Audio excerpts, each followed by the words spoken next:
Hey everybody, this is Andrew here at Tower, and today we're going to be showing you how to change a flat tire on your Lectric Experience folding electric bicycle. The Lectric Experience comes stock with 20 by 4.0 tires in the front and the rear. For the axles, we have a 15 millimeter in the front with an 18 millimeter oversized in the rear. So we're going to just hop right into it and show you how to take this tire on and off and switch that flat.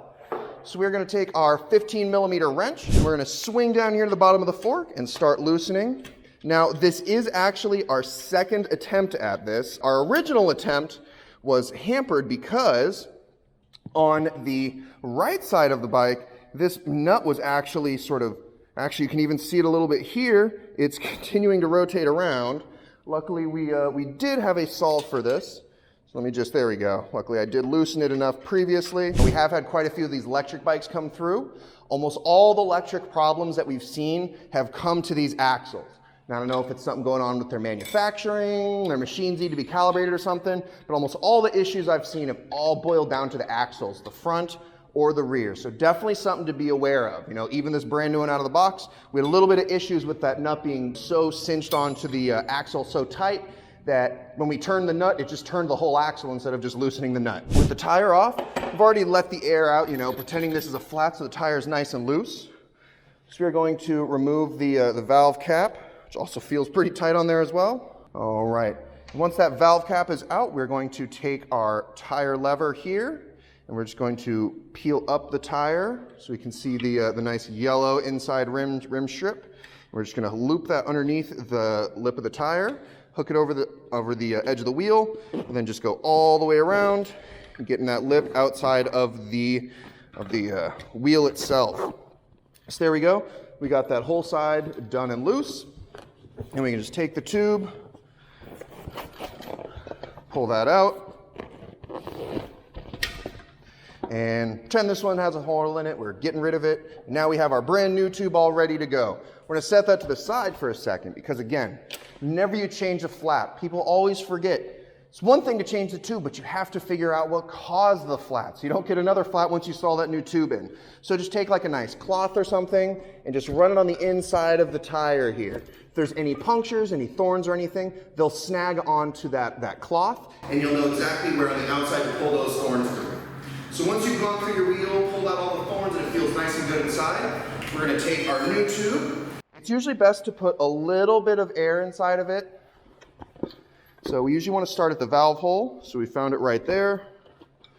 We're just going to tuck this over, push the valve through that hole. These big tubes, it can be a little tough sometimes to get it. There we go. Got it. Just push it through. And then from there, you just want to tuck it all the way around. Just stuff it inside of that tire. All right, we got it. Make sure it's not pinched anywhere. You don't want it, don't want any tube in between the tire and the wheel. And then just go around and snap those all into place. Get it all tucked back in.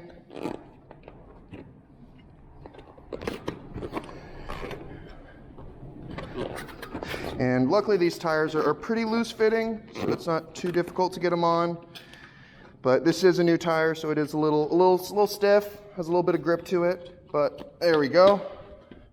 Got it all mounted up. Now we're gonna go air it up real quick. So we're back, we got the tire all aired up here, nice and plump. Now this particular tire, it looks like it has a max of 20 PSI, so it's a pretty low pressure, but 20 PSI is what we set it to. And of course, when you're airing it up, be extra careful, make sure that this bead is seated all the way in there. You don't want any leaking out or that tube's gonna burst through there and pop. Just slot it back in. Just line the rotor up, push it right in. Then you do have these little hooks, these little ends that you wanna get right into the little hole opening. You have to loosen the nut a little bit to get it in. And make sure that hook is on the outside of the axle with the little bend going through the hole. Do it on both sides.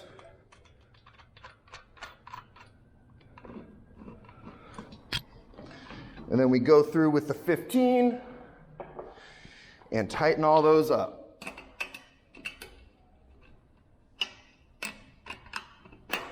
All right, now changing the flat on the rear of this bike is a little bit more work than the front, and I'll show you why. We'll head over here and just check it out on the back left of the bike here by the caliper.